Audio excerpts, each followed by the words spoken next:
un GAEC, 3 associés, donc, qui existent depuis 1996, hein, donc sur une structure de 103 hectares, donc qui a très peu évolué depuis. On a un quota laitier de 720 000 litres de lait. Alors ça, c'était un quota qui était réalisé lorsque l'on était en conventionnel.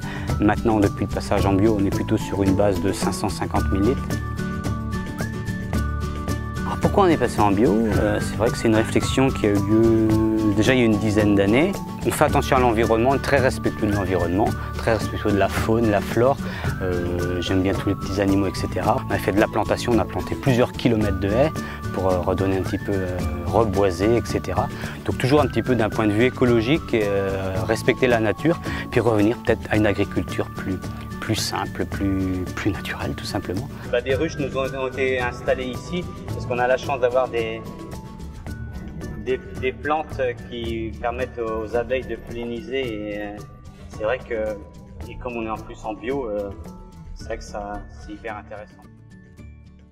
L'an dernier, à titre d'information, les rendements maïs ont été de 15 tonnes de matière sèche, donc exactement comme en conventionnel, que ce soit les prairies ou les légumineuses, voilà, on est sur des rendements exactement comme les années passées, hein, comme en conventionnel.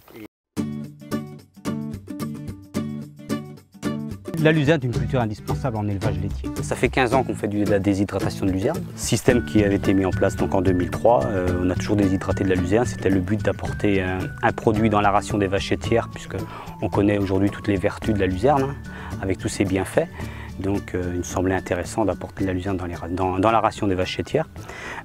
Également, c'est un produit quand même qui, en terrain assez séchant, valorise très bien les terres séchantes. Il nous permet d'avoir du fourrage également l'été. Donc c'est un produit avec, c'est vrai, que des valeurs azotées qui sont extrêmement intéressantes et encore plus particulièrement en bio aujourd'hui. Pour l'instant, très peu en foin. Parce que c'est vrai que le foin de luzerne est peut-être la récolte qui est peut-être la plus difficile à réaliser. Il y a toujours un peu de fumier, d'effluent qui est apporté en fin d'automne. Environ une douzaine de tonnes, 12 tonnes hectares de fumier de bovins. Et en général, quand on peut, même souvent, après la première coupe, donc c'est-à-dire en mai, il y a une dizaine de tonnes de compost qui est apporté après la première coupe. La luzerne, c'est vrai que ça a l'avantage, c'est aussi en termes de rotation également sur l'exploitation.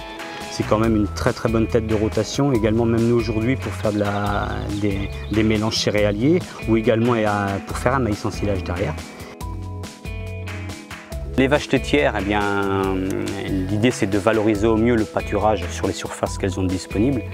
Et donc autrement on a une ration à base d'ensilage d'herbe, donc l'hiver avec de la luzerne déshydratée.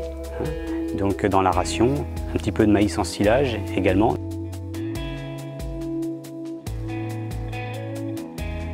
Et c'est vrai que des exploitations aujourd'hui comme la nôtre, hein, même demain, je pense avec des structures dimension très familiales, vont intéresser, je pense, des agriculteurs demain pour produire, pour aussi bien faire de la production laitière ou autre, mais à une échelle humaine et dans le système biologique.